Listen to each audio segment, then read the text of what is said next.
తొలి ఏకాదశి సందర్భంగా రాష్ట్రంలో దేవాలయాలన్నీ సందడిగా మారినాయి.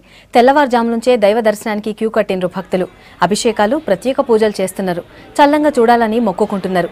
దీనికి సంబంధించిన ఇంకిన్ని ముచ్చట్లు హైదరాబాద్ బల్కంపేట ఎల్లమ్మ ఆలయం నుంచి కావ్య అందిస్తుంది.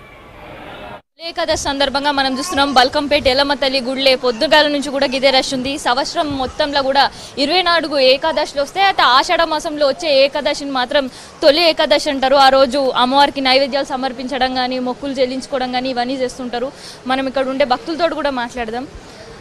आपके हाथ में ये है थाली, इसमें क्या क्या लाए माता के लिए, क्यों आज लगा? दही खाना है, भाजी पूरी है, हलवा है, छाग है, पानी का है, दही पानी। क्यों लगा? तो माता का आशीर्वाद है ना, घर में सब अच्छा रहना पे।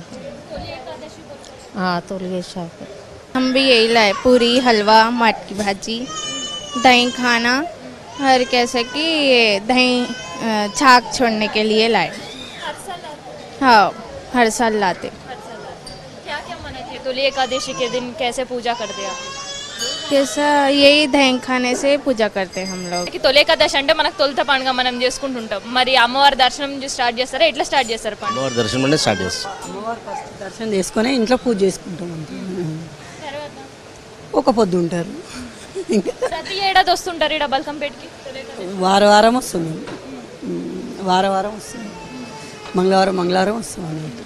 మనం చూస్తుంటే గుడి కూడా మొత్తం కిటకిటలాడిపోతుంది. చిన్నపిల్లల నుంచి కూడా పెద్దవాళ్ళ వరకు అందరిని నించోని క్యూ లైన్లో ప్రశాంతంగా అమ్మవారిని దర్శనం చేసుకోవడం జరుగుతుంది. అయితే ఇవాళ తొలి ఏకాదశి తొలుత పండుగ కాబట్టి ఫస్ట్ అమ్మవారిని దర్శనం చేసుకున్న తర్వాతనే అందరూ మిగతా కార్యక్రమాలు కూడా చేసుకుంటుంటారు. పండుగ షురు ఇక్కడ నుంచే చేస్తారని చెప్పొచ్చు. ఫాస్టింగ్స్ ఉండి కూడా అమ్మవారికి వచ్చి ఇక్కడ నైవేద్యాలు సమర్పించిన తర్వాత ఫెస్టివల్ షురు చేస్తారు. మనం చూస్తున్నాం బల్కంపేట అమ్మవారి గుడిలో ఎంత రష్ ఉందో. అయితే అన్ని ఆలయాల్లో అమ్మవారు విగ్రహ రూపంలో దర్శనమిస్తుంది. కాకపోతే ఇక్కడ మాత్రం ఈ గుడి చాలా స్పెషాలిటీ. 100 సంవత్సరాల చరిత్ర గుడికి ఉంది. 20 అడుగుల లోపల నీళ్ళలో అమ్మవారు భక్తులకి దర్శనమిస్తుంటది. అయితే పైన మాత్రం అంత లోపలికి భక్తులు దిగలేరు, దర్శనం చేసుకోలేరు. కాబట్టి అమ్మవారి విగ్రహం ఇక్కడ ప్రతిష్ఠించి ఇక్కడ అమ్మవారికి పూజలు కూడా చేస్తుంటారు. మనం మిగతా పబ్లిక్ తోటి కూడా మాట్లాడదాం. మంచిగా అనిపిస్తుంది. 10 సంవత్సరాల నుంచి వస్తుంది.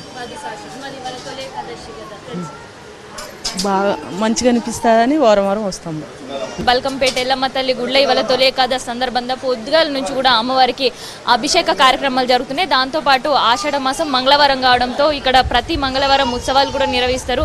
ఒక పక్క మంగళవారం ఉత్సవం, దాంతోపాటు ఇవాళ తొలి ఏకాదశి రెండు కలిసి రావడంతో గుడి మొత్తం కిటకిటలాడిపోతుంది. అమ్మవారికి కూడా నిరంతరం అర్చన కార్యక్రమం కూడా గర్భాలయంలో జరుగుతుంది. ఇది ప్రస్తుతం బల్కంపేట ఎల్లమ్మ తల్లి గుడిలో ఉండే పరిస్థితి.